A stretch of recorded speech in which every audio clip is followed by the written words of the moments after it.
Are you recording?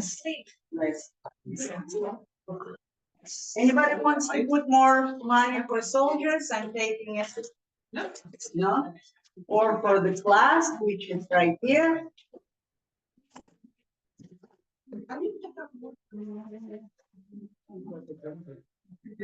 Put some chairs where it's sweet. So people can sit as we start there, them, and we're not.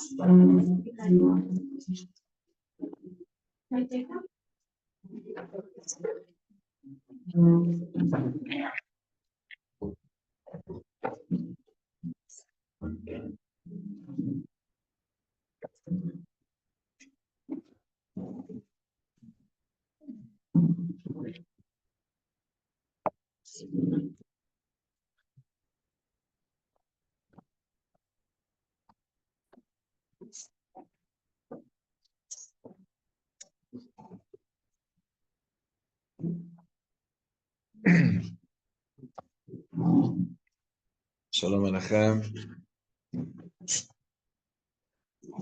Whoever has Sfarim, we'll be starting like Aleph today, first Midah. Last week we were learning in general about the importance of resembling Hashem in the Midot of the Keter, the Midot of Rachamim, 13 Midot of Rachamim. We spoke about not just only calling them, but also acting like them. We want to resemble Hashem. There should be a tzelem Elokim, there should be a godly representation of mercy of all the Rachamim of Hashem in this world. Okay. So the psukim that bring down the Midot of Rachamim, we said the pasuk that we use normally is when Moshe Rabbeinu calls Hashem, Hashem, Kel Rachum B'Chanun, Erech Apayim B'Rav Chesed V'Emet. That's the calling upon the names of Hashem of mercy. There's another place in the Navi and Micha, end of Micha, where also over there the Navi describes the midos of Hashem, and over there he has a different pasuk, and that's the pasuk that the Ramak is using here to describe it. The pasuk is Mi El Kamocha, Noseh Avon Vover Al Pesha Lesharit Nachalato, Lo Echzik La'ad Apo Ki Chafetz Chesed Hu, Yeshuv Yerachamenu Ichbosh Avonotenu V'Tashlich Mitzulot Gam Kol Chatutam, Ten Emet LeYaakov Chesed LaAvraham Shenishbata La'avotenu Mimei Kedem. This is not one pasuk, it's a bunch of psukim that describe 13 midot of rachamim, and we're going to go through now pasuk by pasuk, midah by midah, and we're going to aim to understand how is this midah pertaining to God, right? How is God, like, what's your name? Ilana. Ilana asked last week, your question stayed with me the whole week. Your discussion stayed with me the whole week. I was thinking about it, but really, there's so much about God that we find, but then yet we see that there's an essence. Like in an example of parents and kids, you could say that in the relationship of parents and children, there's love. Let's say that there's love, but that love has all kinds of flavors. Sometimes that love is sweet, sometimes it's bitter, sometimes it's sour. Sometimes you'll see all kinds of behavior, but there's no question that the inner drive of this entire relationship of parenthood is a drive of love. So we're looking at the world, we're looking at the many, many behaviors of Hashem, the many, many appearances of godliness in the world, which everything is, and we're aiming to see the inside, really the engine, the inside, the pnimiyut. Okay, so when the Nevi'im experience God, we said they don't just experience God, they experience him and describe him. And this is not just for us to know what they experienced. Oh, wow, he experienced the merciful God. The prophets open up windows for us into godliness and for us to know what is God right now in the present. So when we study about the mercy of Hashem, this is not something that once upon a time people experience or people could experience. These are everlasting, infinite, godly attitudes. This is who he is. This is what he is. Baruch atah Adonai Eloheinu melech shakol nihya b'dvaro.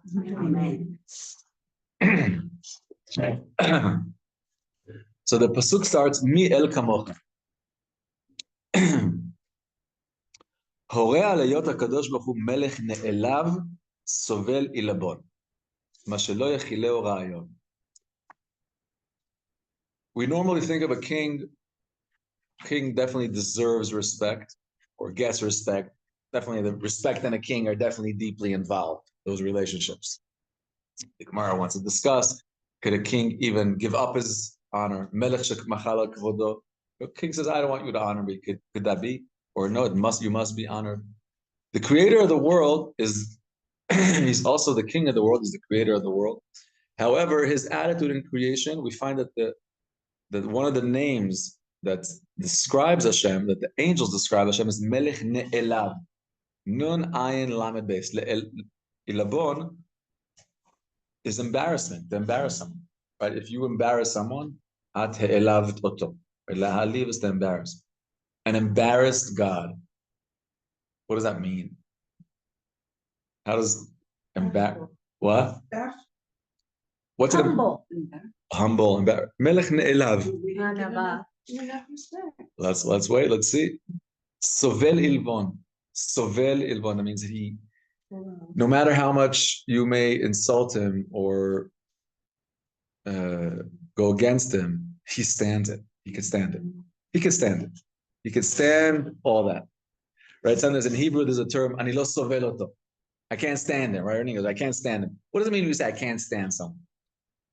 That means that the experience of whatever's going on in that person is just too much. At least savlanut. The word savlanut is sovlanut is in Hebrew is tolerance, savlanut patience, all from the same shorish samech beis lamed, which is sabal. A sabal is a carrier, a person that carries a mover or something. That means that if I can't carry a refrigerator on my back. Some guys could. They could at least bowl a refrigerator. And just say, listen, I don't know how you're handling that guy. I can't stand him. Maybe you could stand him. Maybe there's space. Maybe you could make room for him. So we're going to see that there's a kadosh baruch hu's melech sovel ilavon. Ma shelo yichilo rayon. Really hard to grasp in the mind. Obviously, nothing is hidden from him. He's creating everything. He's willing it all into existence. So he's aware of everything.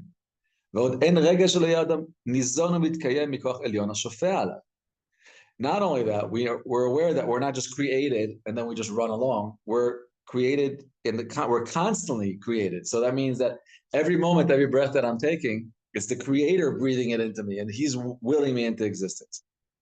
So if that's the case, that I've become totally aware of the life of the godliness that's in me, the godliness that's in me.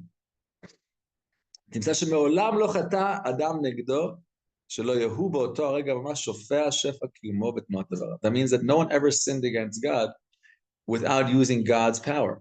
It means when I'm sinning, I'm making a selfish choice. So I'm taking the life deposited in me and using it in a selfish way, in a wrong way. But let's look at it from the creator's point of view. I'm plugged in. The electricity is traveling with me wherever I go. So yes, I made a choice to go and make that action, but who's with me? Who's giving me life while I'm acting that thing? Only the only one. Even though a person is actively sinning with this power right now invested in him, the creator doesn't pull the plug, doesn't stop you.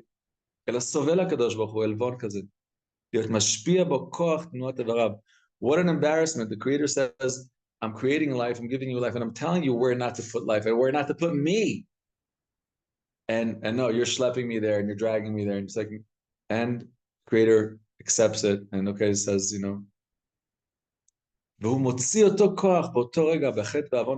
and this creature right now is actively using this energy, this life that's in him, in a negative way against the creator.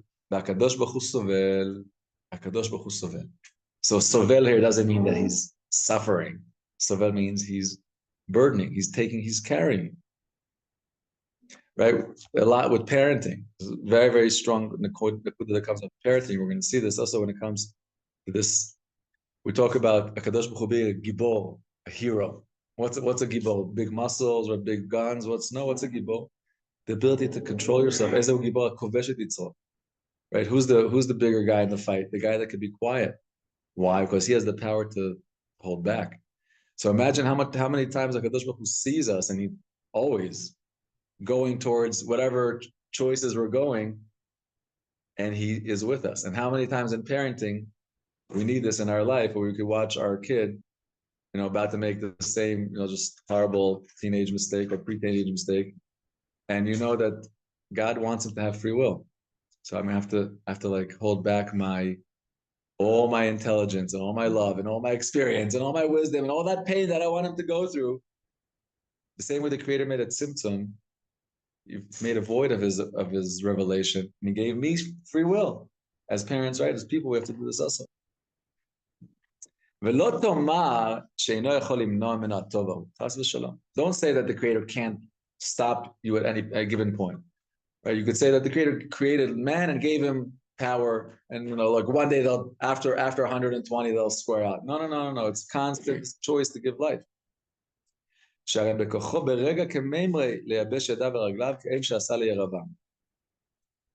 Yeravam after Shlomo Melech. After the king Shlomo came his son Rechov was the third king of David, and Rechov came at that time where the kingdom was meant to split. The kingdom at that point split to two, to the kingship of the 10 tribes of Israel and Shevet Yehuda, and the king of the Shevet of Israel at that time was Yeravam ben Nevat. Yeravam was a horrible Russia, very like even iconic Russia. He made golden calves. He put one in the north, one in the south. He actively stopped Jews from going up to the temple. It was very, very strong, very big Russia. That's the Mishnah discusses. And the Creator gave him that space, just free will. There's a story where Hashem sends a Navi. Who was it? Ido? No. Where is it? Where's the Navi? Yeah, the Navi was maybe Ido. Navi, I don't know what was. Hashem sends a Navi. What? Yeah, Ido, right? He's buried here. Hashem told him to go to tell Yeravam that because of the way he's sinning, he gave him a horrible curse. The whole read him his final decree. But he told him as a sign to when this is going to happen is the sign is going to happen is the mizbeach, the altar that is going to break open and all the ash is going to fall. Like that's going to be the heavenly sign that is the time for the prophecy. And as he was reading this, the mizbeach broke and the king got super upset and he picked up his hand to hit Ido, and that second his hand froze. And we see from over here the reason is bringing it over here is because she's showing that obviously Hashem could dry. Hashem is in Yeravam as he's sinning, as he's threatening. So that means that Hashem shows you by Yeravam that Hashem does have the power, and he sometimes does choose to intervene inside nature and stop things as they're happening at the last second, but he doesn't. It means when it comes to Hashem's own embarrassment, he says, I can handle it, but don't mess with my tzaddikim. So if people mess with the tzaddikim, Hashem has a very special protection on it.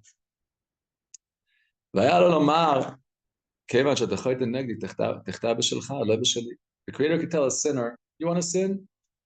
Go sin with your own life and your own energy. Don't drag me into those selfish places. No, he doesn't do that.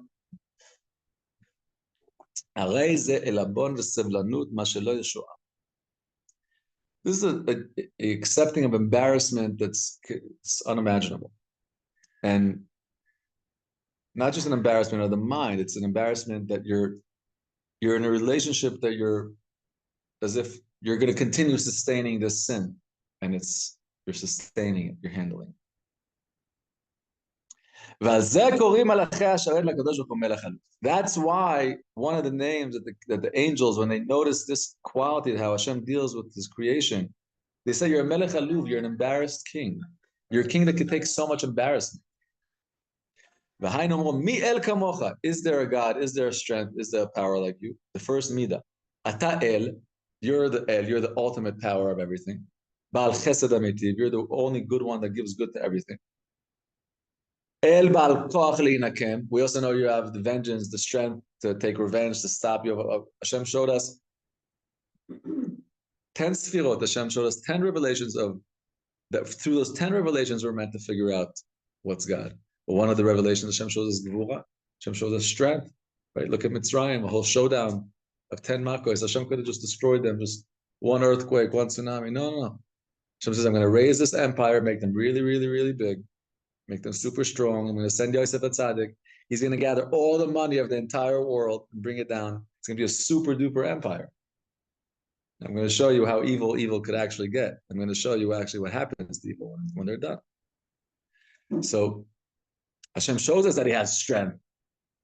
Hashem shows us that he has koach gvura. Was the evil of Mitzrayim that they enslaved us, or were they evil in some other? The evil of Mitzrayim was their choice. The enslavement was a gzera that Hashem told Avram in Brit Ben Abitarim that your kids are going to have to be exiled by a nation. But this is in general. It didn't have to be the Egyptian. Right? The Egyptian, in general, this is a true principle of life. Good comes through the good people, and negative comes through negative or wrong, or whatever it is. That means that if you wake up in the morning and you're a good person, something has to happen to her, and she's a good person. So the Creator will make that good happen through you. You'll be the good mailman. So the good meets the messengers of the good. The same thing, chas v'shalom. If a person deserves some kind of punishment or correction today, and they're going to need to get something, so they're going to meet some kind of correction agent. Why are you in that position? You also have something guilty in you, and because you have something guilty in you, so therefore the punishment could come through you. But we don't hear the Mitzrayim was evil all the way to stones, prince, right? Like, The different evils, right? The evil of Sodom was a very selfish. Their main evil was that they didn't want to share the good that they were experiencing. but they were also cruel, like they killed people. 100%, yeah, for sure. So the Mitzrayim putting kids in bricks and bathing with babies and you name it. There was very, very, very dark. Mitzrayim was a very, very dark culture.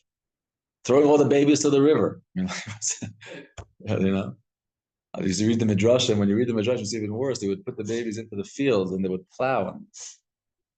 This was in Tehillim. They would go deep into the ground. And these are the kids that recognize Hashem, the first ones that recognize Hashem. They were the ones that recognized it. So for sure, our general attitude in general to the Midah of Gvura, Am Yisrael should always have this book, Hashem Chesed Merachamim. But everyone in their private life sometimes has one. The general attitude is Baruch Dayan Emet.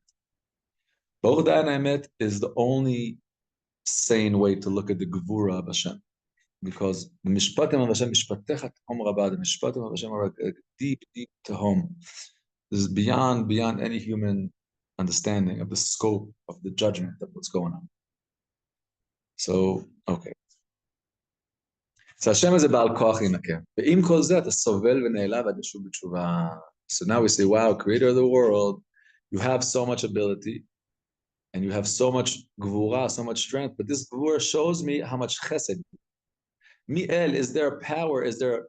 And el means, the word el is the root for any Elokim, or the root level for any God, any power. El is also elei haaretz, is strong.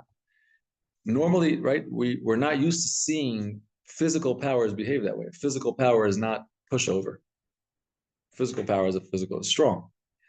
But in a godly way, we're learning to see a godly attribute, that you could be so strong that you don't have to fight. Right, this year I had at the yeshiva, so with boys of violence, we had a lot of violence this year. All kinds of fights, right? All kinds of frustrated teenagers, a lot of fights come out. So I was learning with them Tomer Devorah, and we were learning about becoming a superhuman. I told them, for me, this is the book to be a superhuman. Supermen are not people that cartoons that fly in the sky that are made up by, let's see you be God. Let's see you rise above your humanity and actually act like a God. That's being a superhuman. So we're focusing on the fact that we're so strong that we don't have to fight. That's how strong we are. I could be that strong, I could beat you up. That's not strength.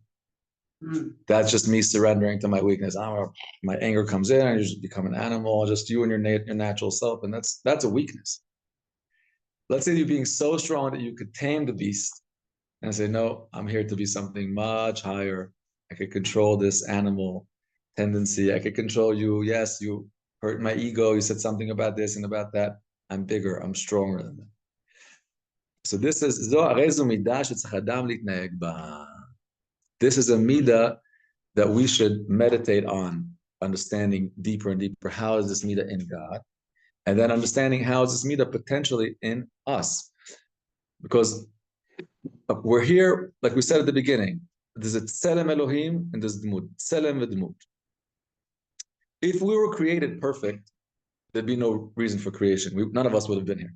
We're all here because we're not there, in the other sense, but that's why we're here.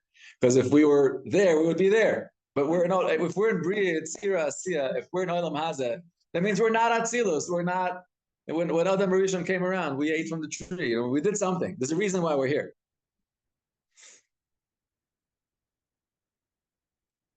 So my midot are different than the midot of Hashem. It means I have a self. I don't have this midah in me naturally. Our natural reaction to someone who will hurt you, or imagine you're in this case, or I don't know, whatever the case is, you have some employer or maybe a kid or someone that's, like actually taking your credit card to the store on the phone with you, doing the sin that or whatever it's going to be, like actually using the power on your side. You have to okay with it. How much gvuah? It's not, naturally, it's not us. So that means we were born different.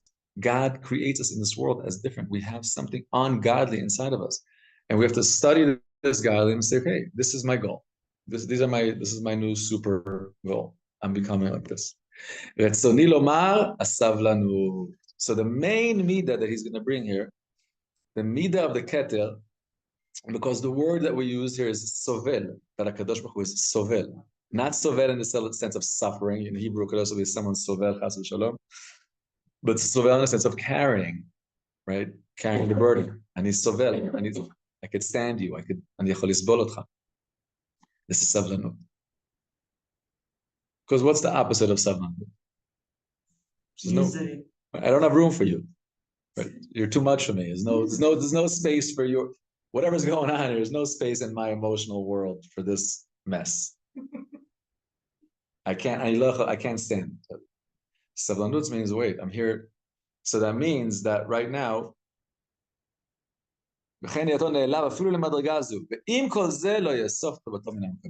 so let's bring this home to our human relationships. Because ironically, we're going to discover the path to the nicest place in the world goes to the most difficult people and conditions in our life. Because let's think for a moment. When do I need to access mercy? When do I need to access mercy in my life? When I need to access mercy. That means that I'm naturally not about to respond in a merciful way. Maybe an ugly side, maybe a harsh side, maybe a natural side is about to come out. I say, wait, that's my animal soul. If I behave that way, yes, I'm b'tselem Elohim, but I'm not b'dmut. I'm not resembling the essence. I'm not resembling the actions. There's nothing about God that's physical. If I want to resemble him, I can't brush my hair this way or that way. It's not going to make a difference. It's about becoming. It's about the midot. Okay. So that right now, where am I going to meet this in my life? I'm going to meet this in my life in a precious relationship. Someone very close to me, super duper close. If they're not that close, they're not going to turn on your heart. You'll just say, okay, go on. But if they're close enough to annoy you and close enough to even cause us this insult, this is where you're taking our trust. This is where you're taking our relationship after all this time, after all this trust. You're going there, that's what you want to do. And wait, so let's first identify where am I going to be forced to seek this level of godly mercy? Only in a difficult human relationship. It's going to be in a difficult one. So therefore, I'll tell you another thing. As we were learning this in yeshiva, it was amazing.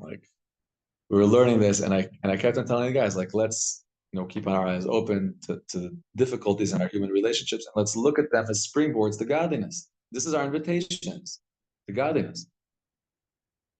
So you got to watch what you pray for. But we got into a serious week, mamish, that week, someone came to yeshiva and slapped me in my face. It was a whole story. I was Don't ask. It was like, amazing. And Baruch Hashem, I hope that I got to, sovel him a little bit. But, right, this is something that we want to open up to start appreciating this ability of transformation. And we're going to find it in the difficulties in our relationships. Because that's only when I'm pushed to my natural self when I could say, wait, there's a higher self that I want to become. Is there a difference between the way men and women naturally, in a larger space, not every individual, approach this dynamic? Are you kidding me? I don't think there's anything that men and women do the same. Because I felt like I'm relating to what you're saying. It's just okay. You should just know that one of my exciting parts of teaching this class, besides for you all remind you of my mother. Like I looked at her, where's my mother? She should be here. But besides for that is learning this with women, because in my mind, women is just something more real that I felt in relation. Like men could sometimes be like more like spiritual and like maybe disconnected sometimes. I feel like women are sometimes like much more real. And I was actually excited to like hear your truth. I'm using that. Once in Tomer Devorah, and then we'd come back to this, we had a Tomer Devorah moment. Right. Yeah, like mom is bringing it down to, this person said this, and I'm gonna react, and I'm like, oh no, this is Tomer Devorah moment. Right. So but in that sense, I would say that we're all humans, and we're all, spiritually, I'm sure different things. We're going to find examples here that he brings to men about how to like forgive your wife. So it'll be interesting at that point to hear what you guys say on the other side. But it doesn't make a difference what the example is. Okay, the idea is that we're going to find, so the key savlanut, the umbrella midah, even though he's going to bring many, many midot, but really we're going to learn that the midah of the keter, the main midah of Hashem is savlanut. Savlanut. What? No, I was thinking like what you were saying, like a big strong person is not one who makes a lot of noise, So in Israeli, when they want you to have something, they don't say anything. Right. It's also to make space for someone. To make space. Right. That means in another sense, what I'm saying is, let's break it down into words, is Ani sovel otcha. I can withstand you, I could carry you, I could make space for you. Exactly. There's room for you in my emotional world versus saying like, right now there's no room. I can't handle you right. It's too much. There's room. It's gonna make room. Okay. But this is savlanut right now. So we're gonna find savlanut, obviously. Savlanut when with your friends, that's not gonna be. So the savlanut here is gonna be, it's gonna come up in a case where I am a benefactor or whatever, pure giver of the good. Someone is receiving this good and using it not according to the way I want or even against my will. I have the full ability to close the faucet, and I'm allowing them, I'm tapping into this vastness, a greater godly aspect of myself, and I'm saying the Creator gives free will. He gives the space, so will I. I'm going to give the space. 2 weeks after I made Aliyah, and I went through all these channels here, banks, etc., all of that. I wrote a poem, and I have it on my whatever. Life is good. Sav la no. Right. I tell my kids sometimes we could be, in the airport waiting 45 minutes online. I tell them this is where you learn patience. Absolutely. We're learning savlanut. So sometimes the more difficult, so it's gonna be like the more difficult places, but in this it's sometimes harder when it's more difficult people, like the person's in your life, and it's in your life, and that's when the challenge really becomes. But then it's hard that this doesn't like slide into abuse or. Oh, very good. Okay, so good. Very good point. Okay, very good point. Okay, very good point. So obviously, when it comes in clear, so the way to prevent from this to going into abuse, you should, if you feel abuse, you should discuss it with someone. Sure, discuss it with someone older, professional, someone whatever it is. they'll tell you if this is in the getter of this is too much. Like if you're being abused, there's no, it's usher for you. Yeah, I just, I don't. Yeah. No, chas v'shalom, you. Yeah. I'm saying if a person is being abused in a relationship, there's a point where it's saying no. There's also a point of saying you have to defend yourself, and Rechov HaPalmach falls into this. There's no question about it. I just want to say also that there's, in general, we're going to fall into this of. It's not maybe it's too early for it.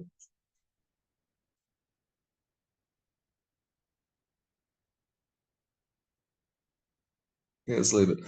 Anything that come, two things about when it comes to this is has to do with when it comes to you and yourself. You can't have this attitude to another person. If you see another person like even chas v'shalom like going through any pain or anything, we defend them like it's not. And like I said, clear, you should discuss it with other people because sometimes abuse is emotional, abuse is verbal, and abuse is like it's a very thin line to what's abusive and what's at what point is to what weights are you building and at what points are you breaking. So don't be alone in all these things. Discuss it, and general not being alone with this is a very big nakuda. Because if you take this into a place of the wrong place, you could find yourself chas v'shalom. Yeah. I'm still confused. It seems that speaking about patient intolerance is the same. So we're talking about sablanut or soblanut. For me, sablanut and Hashem is more like that. And soblanut is tolerance. So I don't understand. I seem to be interchanging those words. So like I said at the beginning, I think that the word sovlanut, I think is a Hebrew word. I'm not sure if it's a Lashon HaKodesh word. It means so. Yeah, the concept of sovlanut, maybe, but this comes from the same root as savlanut, lisbol, because sabal is the same root, right? If you have, but there's a difference between tolerance and impatience. So what is translated in tolerant, but what where I learned that soblanut is tolerance and sablanut is patience. So we're talking about what's okay? How would you differentiate between tolerance and patience?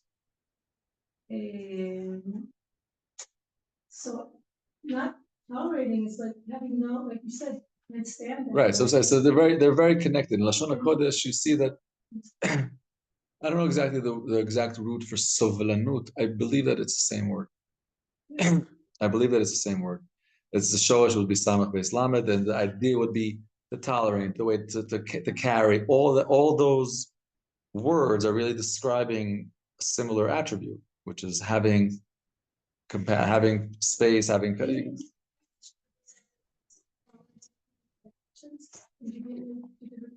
I wouldn't be the best. I think compassion is actually closer to patience. Tolerance is more of like, okay, you're annoying me, and I'm just gonna. That's not really patience. That's more like I'm gonna tolerate something because I have a choice, or because it's patience is more. I understand this is hard. I'm just gonna, like you said, give space, giving emotional space to somebody. That kind of patience is more compassion, right? Yeah, I think in my mind they're very similar. The brothers are cousins. It's the same idea. If you think of being sovel and being sovel, it's really a similar type of experience in the nefesh, making space and containing other. Sovlanut. Is that the shoresh? So No, so the word One is more like to be tolerant of something. You're not really accepting it. You're not really okay with it, but you tolerate it because. Well, that could be semantics. So it could be like by one person, tolerance is like a less level of having patience, but that's just the way you experience. I think if you boil them down, unword them, right? So take the word and like try to feel it. What are you feeling when you're feeling both? You're going to see that's a very similar feeling in your being. So when I see the middle of Hashem, so the soblanut, like when I see soblanut, is like he's waiting. He says patience, he's waiting. And soblanut is like he's letting us to short of being. He's like just letting it. he's withstanding our behavior, sovel et ha'itnahagut shelanu, and he's freeing his teeth and so well. So that's it. Right. Okay. Okay. Maybe the different time. Yes, The- that's what I was thinking. The- There's an element of The time. Soblanu is now. Now it's just someone who's using it for a while. Right. So that's why. What do they call it? Wait a minute. Durative verb, a punctive verb and a durative verb. Like a punctive is, it's immediate, it's now, and durative is like. Over time. It's out. It's in the next, the key to the differences between the two are obviously, I would think, are in the nekuda of which is which. And each nekuda has its own quality that it gives to the essence of the oath. Right. Over here, he uses the word sovel and savanut. Very similar because sovel elavon means that he's sovel elavon, and he uses sovel and savlanut together. That's what it feels like. Yeah, I don't know how to describe Shem or anything like that, but to me, the take home is that if something comes up that's upsetting to me, so at least there's one level. Don't yell at them, don't get upset with them, try to understand them, that's some sort of savlanut. But then maybe I can even help them. Okay, I can get out of myself enough so I can get to a higher level. So the semantics of how to describe the Shem exactly, I can't go there. But the take home I can use. Right. So the way it feels in us, the way it's going to feel in our experience is that I am actively giving to someone and I'm still giving to them. And while I'm giving to them, they're sinning to me with the shefa that I'm giving them. And I'm like not breaking the whole thing. I'm so valid. So you could obviously, it takes patience. It takes so. That's the experience. Think inside yourself. If you're the giver and the receiver is taking the goods that you're giving them. Yeah, it could be in any relationship where you're giver of anything to someone and they're using that thing that you're giving them against you or against your wishes. And they go, Yeah. Or even worse, I'm saying they're using it and like they're, I don't know, selling it or I don't know, doing something that you don't want. Like obviously something you could stop. You're wasting it. Yeah, they're doing something wrong with it. Like if you think about it, the creator is giving us so much life every minute. And the choices that humans can make are so ridiculous. And that means that the flow of life that's constantly flowing, the river of life that's active, is being spent in anti-God places, in anti-God energies. So think about that as if you're the flow, you're speaking right, you're speaking Lashon Hara, or you're sinning mamish.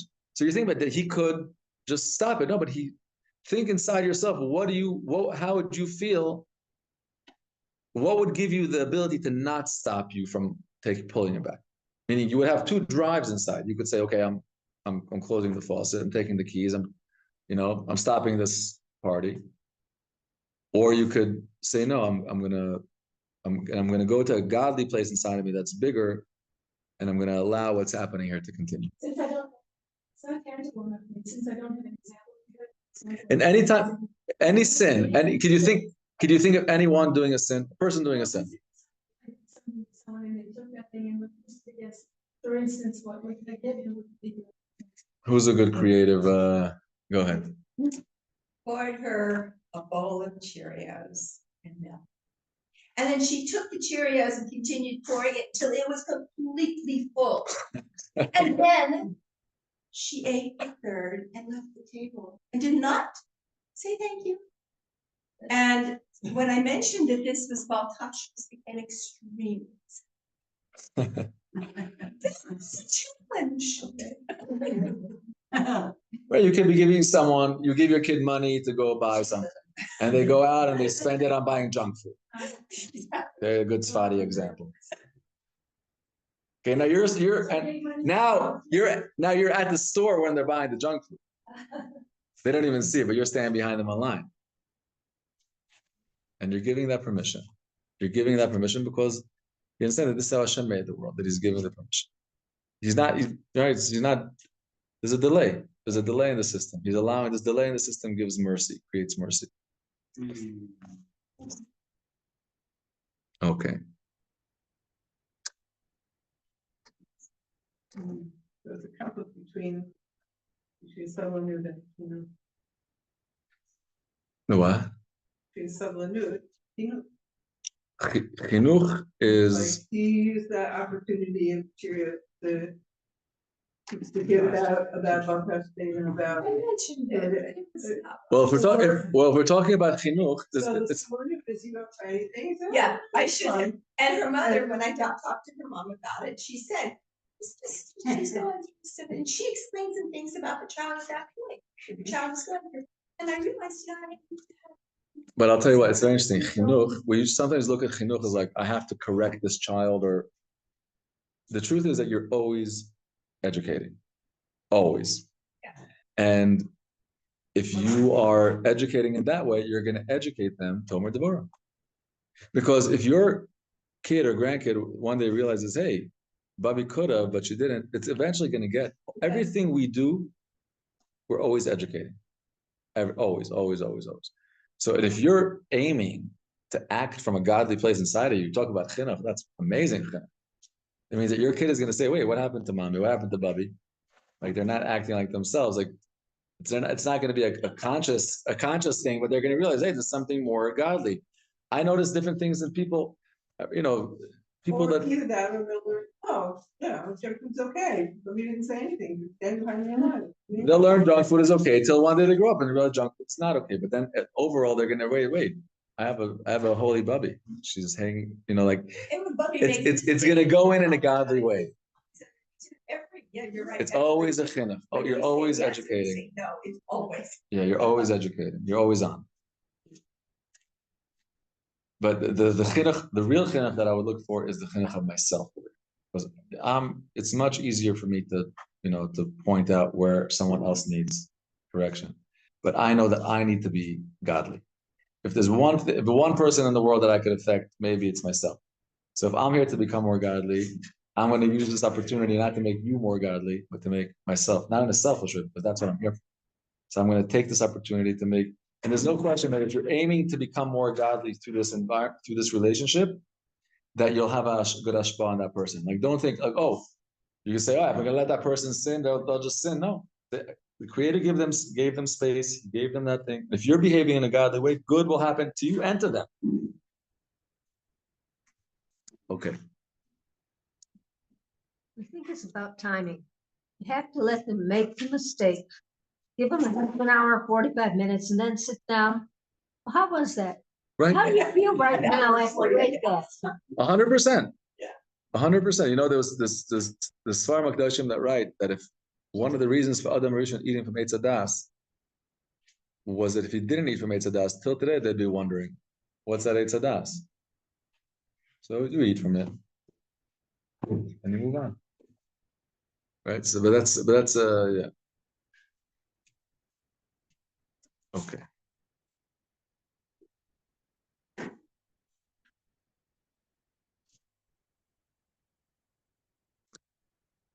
In general, there's a pasuk that says, because we're talking about Melech Aluv, a king that gets insulted. So we'll finish with this one idea also, very strong idea about being insulted.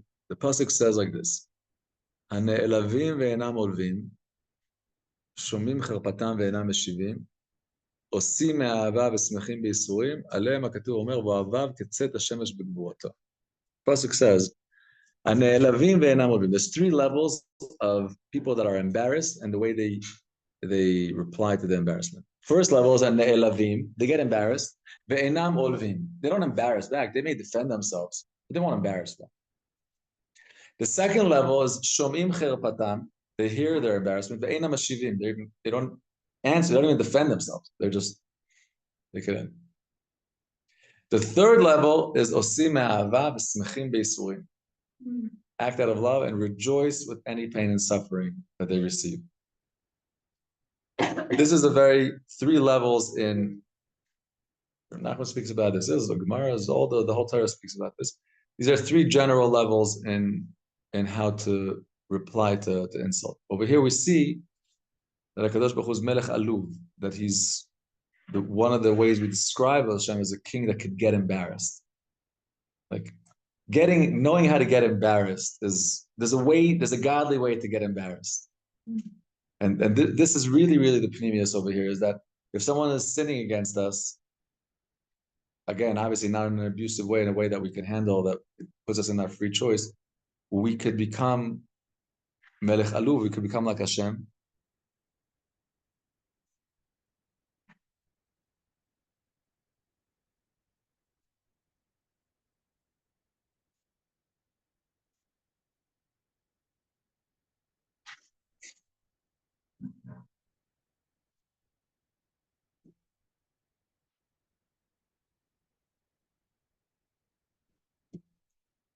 Yeah, that's the reason. I think the reason why the pasuk itself has 3 levels is because it takes time. It takes a lot of time. It's because it's not telling you just 3 types of tzaddikim. It's telling you there's like start off with the first level, and the second level, and Can you then repeat the levels again? the what? Can you repeat the levels again? The first level is people that hear their embarrassment, they get insulted, and they answer back, but they don't insult back. The second level is shomim chilpatam ve'inam meshivim. They hear their, I mean, on the second level, they're not even getting embarrassed. They hear their embarrassment. The first level is that you got embarrassed. It's interesting, like even getting embarrassed is also like a certain level. Like there's a level where you could like realize, okay, that you said that was your opinion, that's your experience. Not my monkeys, not my jungle. I have to go into your thing. And just because you said that, that's not me. It's already also it's a level of maturity, to be honest. And the third level is osima avav esmechim b'Yisrael. The third level is to really rejoice with this process of becoming godly. That means I'm involved in a much bigger process in my life. I'm here to become godly. I'm here to become holy. How?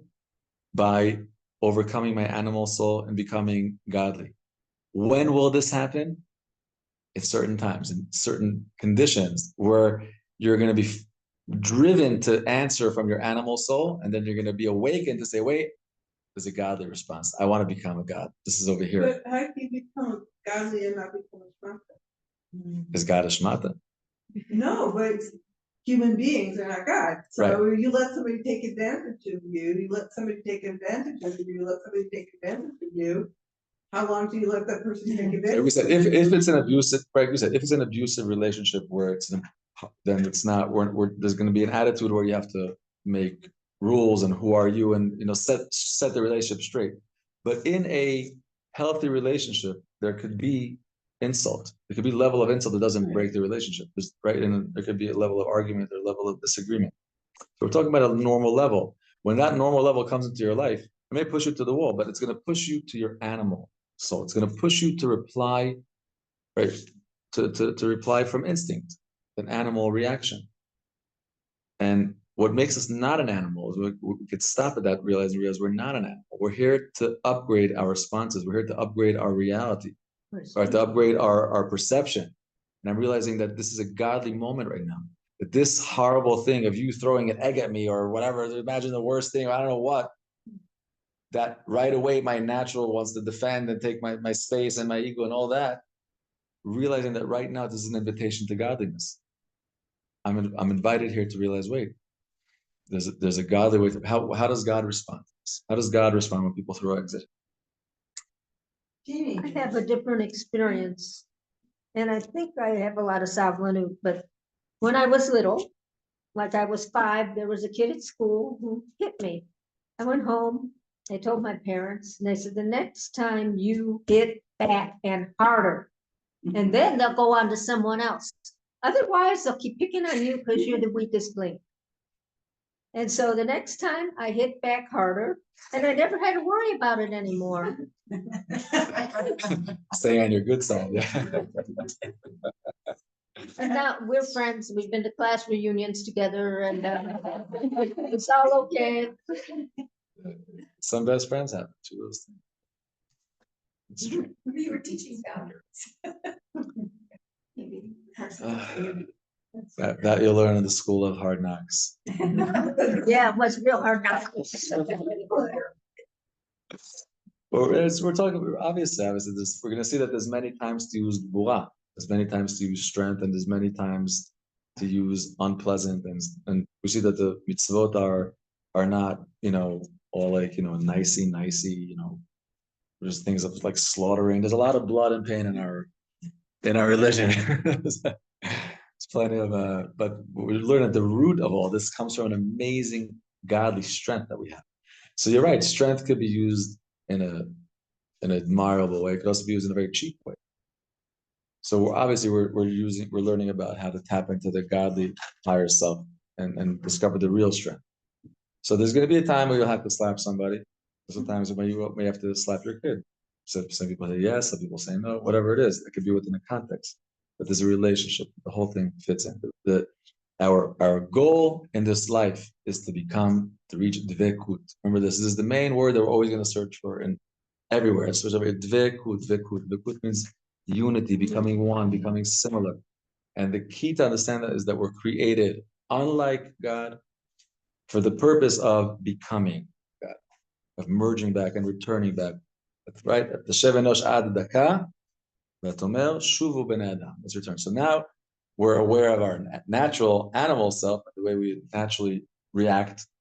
And now we're learning about how God reacts to these things.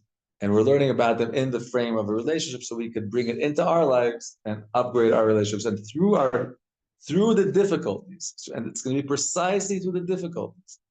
It's going to be the difficult people that are going to push your buttons. Nachman has a story, the first story that he has about the lost princess.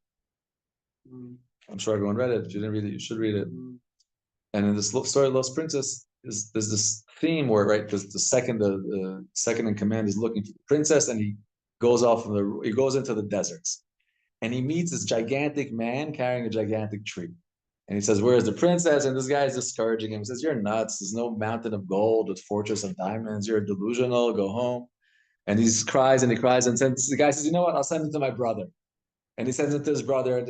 After a couple of years, he meets his brother, and his brother again discourages. No way, you're delusional. And after he cries to his brother, he says, "No, it can't be. I know that it exists." His brother says, "You know what? I'll send you to my third brother. He's in charge of all the spirits of the world. If there's anything out there, he'll know." And really, after the third brother started to discourage him and tell him, "No, you're delusional. It doesn't exist." The third brother was the one that actually helped him find the princess. And that we learn from this story, from many stories in life, is that sometimes you'll meet people in life that looks like, "Hey, that guy's my problem. Let me just get past him. Things will be okay." It's through him. It's embrace him. It's through that challenge. It's through that impossibility that when you go through it, you'll discover not that it will change. It's something inside of us. Like a certain godliness will develop. And when that godliness develops, that's the Shemen Zayit Zach. That's what we want to squeeze out of life. That pure godliness that comes out of us. So Yiratzon, that may Hashem give us the zchut to bring out all these midot through minimal human friction. And may we have the zchut to see all of our human relationships as invitations to mercy and to godliness. And may we have Chaim Tovim, good life. Amen. Thank you. The reason I sit so close and not trying to get in her space, but I have trouble hearing, so I have to go in. What? That's